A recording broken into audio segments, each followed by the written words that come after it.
Bom dia, tudo bem?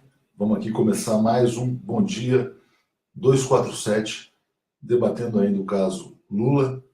Vou pedir um pouquinho de paciência para começar a compartilhar, já começar a saudar todos vocês aqui. Deixa eu já botar aqui numa página. Tudo bem, Cláudia? Leonardo, estou para publicar. Bom, vamos continuar falando do Lula. Bom dia, Marta. Bom dia, Gilberto. Ana Pombo, Valquíria. Obrigado aí pela audiência de vocês, pela fidelidade. Vou tentar amarrar alguns pontos com vocês hoje, ainda sobre essa questão do Lula, a partir da leitura que eu faço dos jornais e de como os meios de comunicação atuam politicamente aqui no Brasil. Vou pedir a vocês para compartilharem, se conseguirem, se puderem também, Marta, Marcelo, Leida, Janaína, Vânia, Andréia, Regina Barros, Campina Grande, sempre presente lá com a Valquíria. Deixa eu só agora abrir o meu Face aqui no celular, para a gente poder começar nossa conversa. Vamos lá. Bom dia, Samira. Bom dia, pessoal que está vindo do cafezinho também. Bom dia, Anabela, de Israel, direto do cafezinho. Gente, vamos lá, então. Eu acho que tem muitas coisas importantes acontecendo, né? Evidentemente, quer dizer, tendo o Lula como protagonista. E eu fiz uma chamada aqui para essa nossa conversa. Grande Rovai, compartilhando na fórum, lembrando que o Rovai começou também a fazer essas lives, né? Quer dizer, é um movimento amplo de ocupação de espaços na internet pelos sites progressistas. Isso começou a ser feito com muito destaque pelo cafezinho. A gente começou a fazer, o Rovai está fazendo, o DCM também vai fazer uma programação importante no Facebook, no YouTube. Então, acho que é importante a gente poder divulgar ao máximo os canais de esquerda na internet, porque a gente ficou muito tempo aí, quer dizer, sem dar devida atenção, e esse território foi ocupado por outras forças, né? Bom, vamos lá. O que eu acho que está acontecendo e que pode ser muito importante para a análise de todo mundo, né? Eu acho que o Lula pode vir a ser chantageado no ano que vem da seguinte maneira: ou você desiste de concorrer, ou você será preso, né? Eu acho que essa carta está colocada, eu acho que isso é muito emblemático, inclusive no recuo do ex-presidente Fernando Henrique Cardoso. Boa noite na Austrália, só dar um alô aqui para Melbourne também, que está aqui com a gente. O Fernando Henrique Cardoso, na convenção do PSDB, para quem não se lembra, fez uma declaração em que disse que a prisão do Lula seria muito ruim, que ele preferia derrotá-lo nas urnas, né? 2 dias depois, o jornal o Globo publicou um editorial puxando a orelha do Fernando Henrique, dizendo que não tem essa de perdoar Lula, coisa nenhuma, tal, que o Lula tem que ser preso, né? O Globo pediu a prisão do Lula. O Tribunal Regional Federal de Porto Alegre atendeu ao comando 24 horas depois e marcou a data de julgamento para o dia 24 de janeiro, como todos nós sabemos, né? E o Fernando Henrique hoje dá uma declaração ao Globo, né? Dá uma entrevista, porque ele dá praticamente uma entrevista por dia, onde ele diz que foi mal interpretado quando se disse contra a prisão do Lula. Diz ele: fui mal interpretado quando disse isso na convenção. Acharam que eu era contra a prisão do Lula, né? Na verdade, o Fernando Henrique agora está se dizendo, não a favor, mas dizendo que isso é uma questão da justiça, está lavando as mãos em relação a isso. Eu acho que essa entrevista revela coisas importantes. Uma é o caráter do Fernando Henrique, né, que teve um papel vergonhoso no golpe de 2016. Eu acho que ele, inclusive, passou a ser muito pouco respeitado na academia, pelos intelectuais. Lembro sempre, quando eu falo do Fernando Henrique, que ele foi convidado para um evento de acadêmicos nos Estados Unidos e não pôde palestrar, teve que sair pela porta dos fundos em razão dos protestos contra o apoio que ele deu ao golpe contra a presidente Dilma Rousseff. E agora ele está assim, avançando um sinal na desconstrução da própria biografia, que é a defesa que ele faz da prisão do Lula, porque assim deseja a família Marinho do jornal O Globo. Não que, vamos dizer assim, quer dizer, esse seja um desejo sádico dos Marinho em relação ao Lula. Eu acho que os Marinho só desejam que o Lula não seja presidente eleito em 2018 e presidente empossado em 2019. A questão é fazer o máximo possível e o impossível para que o Lula, de alguma maneira, desista, né? Então você tem, de um lado, o Fernando Henrique agora dizendo que isso é uma coisa da justiça, se ele vai ser preso, se não vai ser preso, tal, ele não tem nada a ver com isso. E aí eu queria mostrar para vocês uma outra notícia que eu acho importante. Bom dia, Ivete, lá de Porto Alegre, né? Lembrando que Porto Alegre está sempre presente também, e é o palco desse julgamento do dia 24 de janeiro, que a gente considera não um julgamento, mas um enforcamento.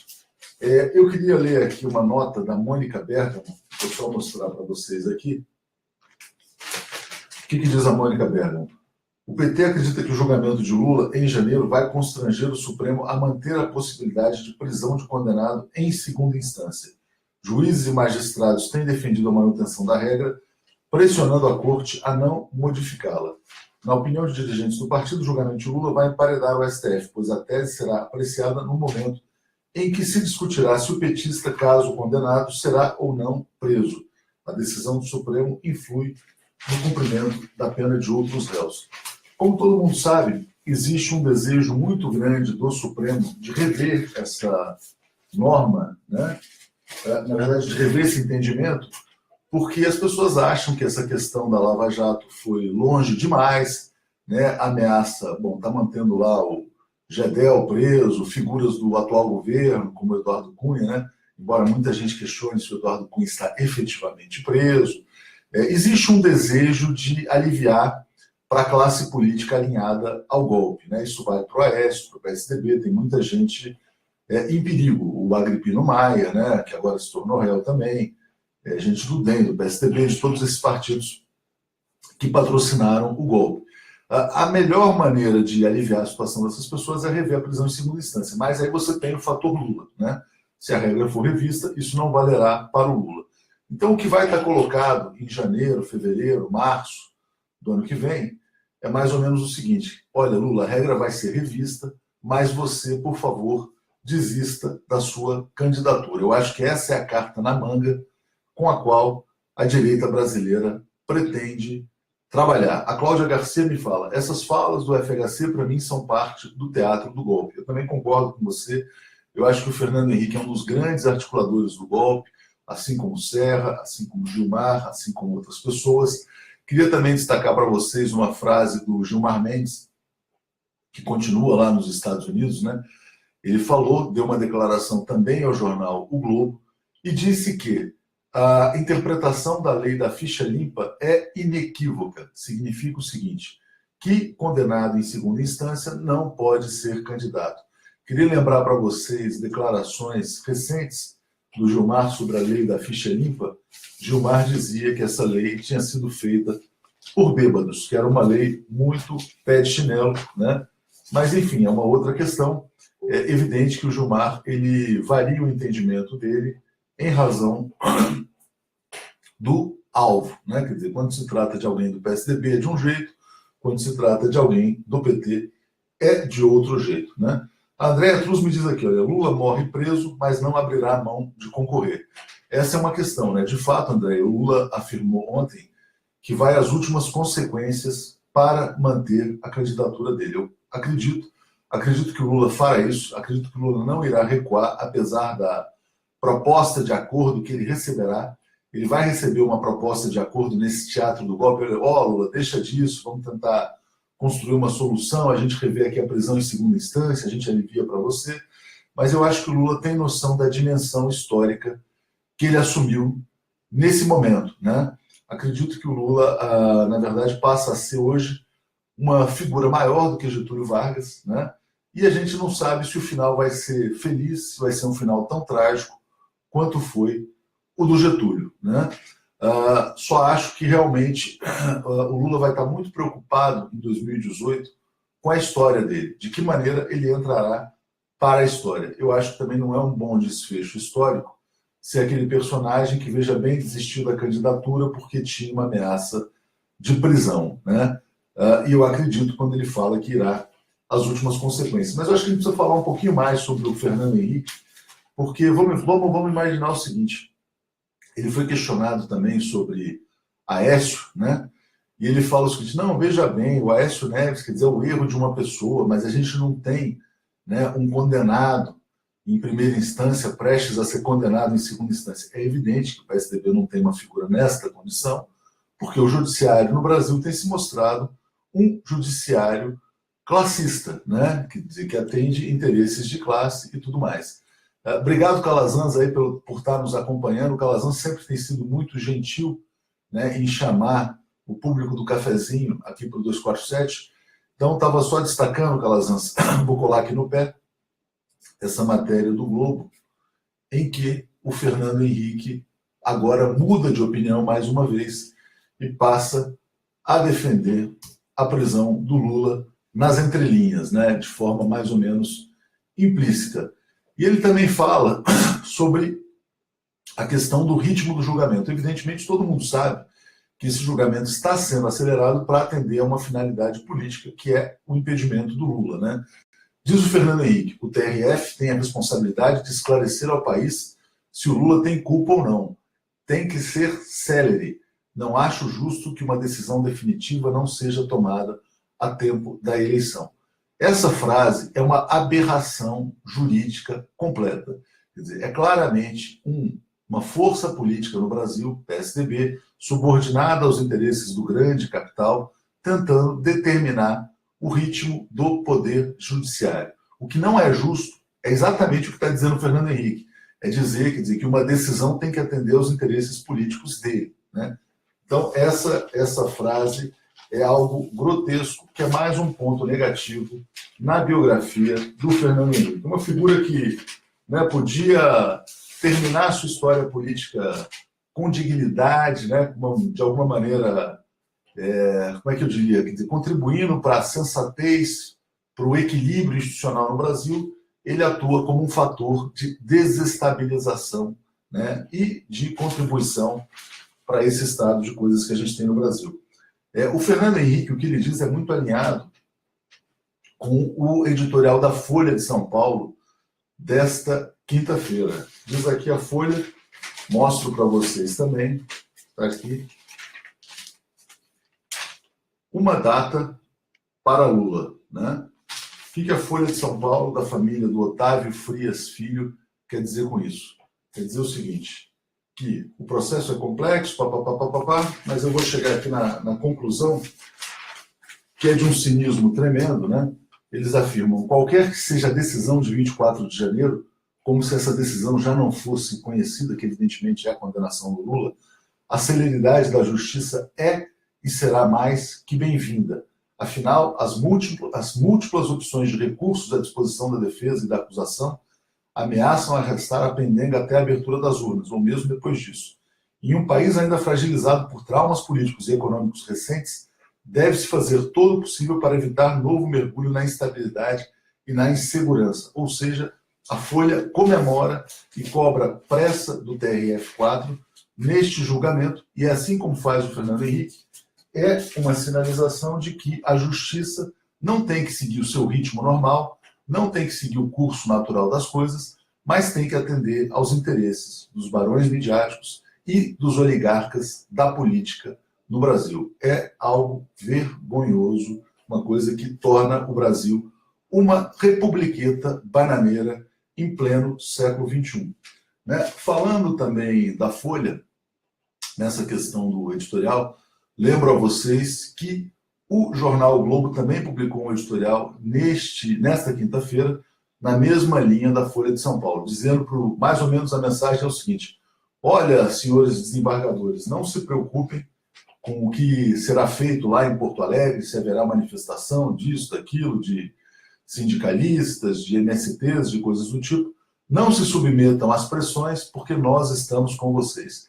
É basicamente a Globo dando retaguarda aos desembargadores para que eles condenem o Lula, né? Então você tem aqui o Francisco Roberto, aliás, o Alexandro, colocando aqui, parabéns, Dilma Rousseff, 70 anos. É hoje o aniversário da Dilma? não sei se for também uma importante lembrança, né? Mas, enfim, o editorial do Globo coloca essa questão de que está ao lado dos desembargadores para qualquer que seja a decisão, como se eles já não soubessem, como se eles também já não soubessem que a decisão está dada, que é a condenação do Lula, né? Então, eu acho que a gente está aí tendo essa guerra avançou mais um passo, né? De um lado você tem o Lula dizendo que não recua, que vai até as últimas consequências. De outro lado você tem os grupos de mídia, Globo e seus apêndices, Folha vindo na sequência, dizendo que também não recuarão, né? E que também irão até as últimas consequências para a prisão do Lula, né? E o Fernando Henrique agora também sinalizando que se prender, beleza, tem nenhum problema, vida que segue, né? Ele sabe que, evidentemente, o Azeredo não será julgado, que o Aécio não será julgado, que tudo muda depois dessa decisão relacionada ao Lula. Falando nessa pressão relacionada ao TRF4, queria voltar ao Ciro Gomes, que é um tema que sempre desperta muita polêmica, né? Ele deu mais uma declaração, né? E disse o seguinte, que justiça boa é justiça rápida. Essa foi a frase do Ciro, ou seja, que o que importa é que esse caso seja solucionado rapidamente. O Ciro se imagina herdeiro dos votos do Lula, né? O Ciro foi repreendido depois de dizer esta frase pelo Emídio de Souza, ex-prefeito de Osasco e atual tesoureiro do PT.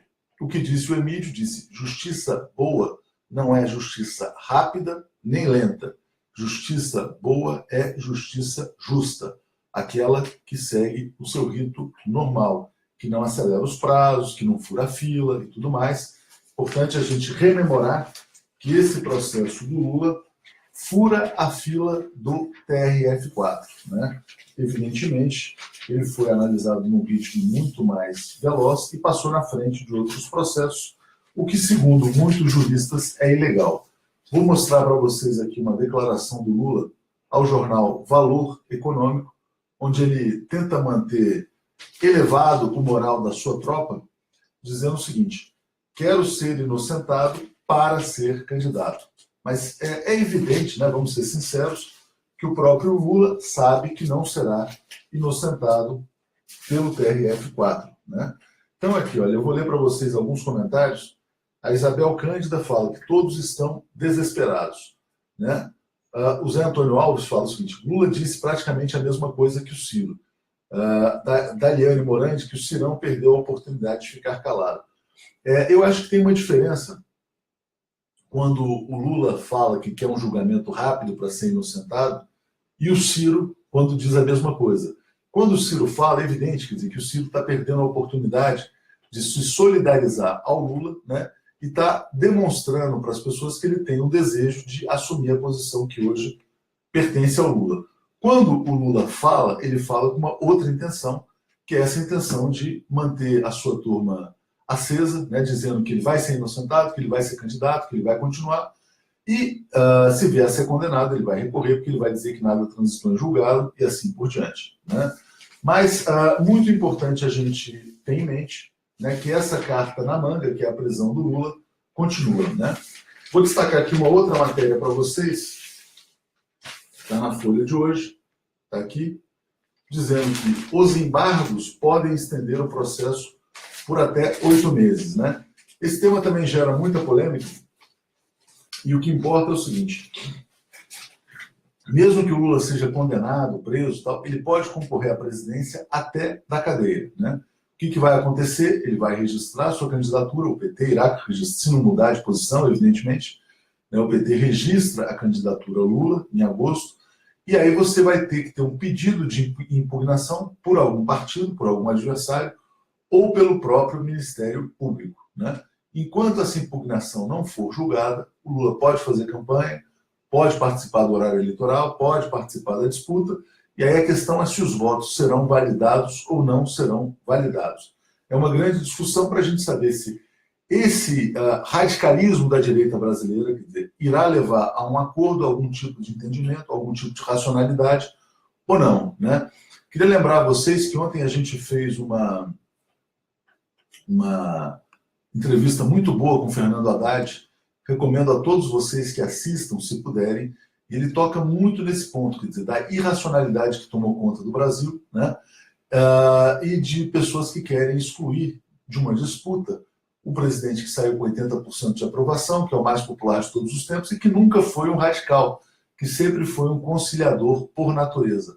Diz o Haddad que o Brasil hoje se encontra numa encruzilhada, né? Numa encruzilhada entre aqueles que querem levar o Brasil de volta ao século XIX, né, para que seja um país da escravidão, da mera produção de commodities para o mercado internacional, e daqueles que querem levar o Brasil para o século XXI. Entrevista muito importante do Haddad, que foi lá prestigiar a nossa TV 247.